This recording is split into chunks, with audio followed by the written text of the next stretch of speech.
I mean, the garden center is definitely a very unique part of the store. It's live product.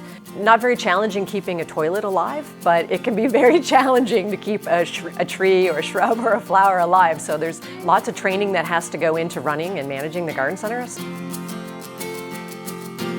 I started with J.D. Irving in the landscaping division. We looked after all the properties, the J.D. Irving properties, and I was recruited actually to come to the head office with Kent to look after and open the majority of the garden centers that started in 2005. I look after the seasonal categories, so I manage, the garden center, plants, and hard goods that go along with that.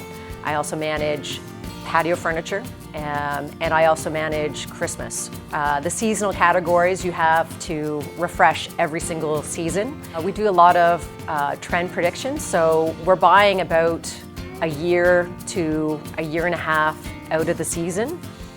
So we have to keep up on the trends, the upcoming trends. We work very closely with the stores, so we're constantly, going to the stores, interacting with the associates on the floor, making sure that the product that we've brought in to sell to our customers is, it's working out well.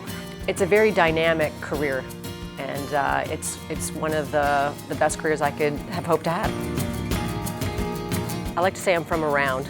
I was born in PEI, and I lived most of my life in Nova Scotia, and my mother's from Newfoundland.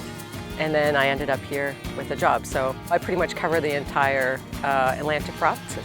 Well, Quispamps, this is a beautiful place to live.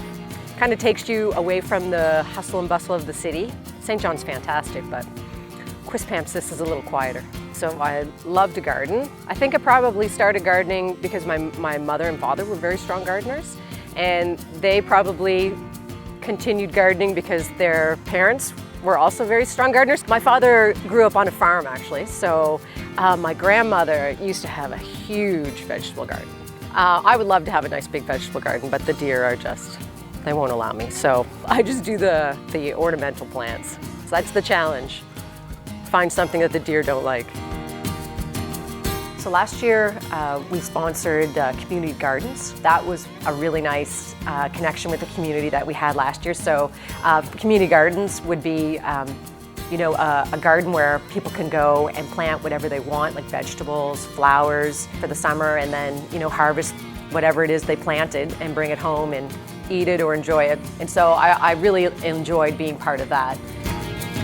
It's a real feeling of satisfaction when you drive through a neighborhood and you see your product on someone's front porch, a patio set or, plants, pots, whatever it is. It really makes you feel like you're connecting with the community and gives you a sense of pride.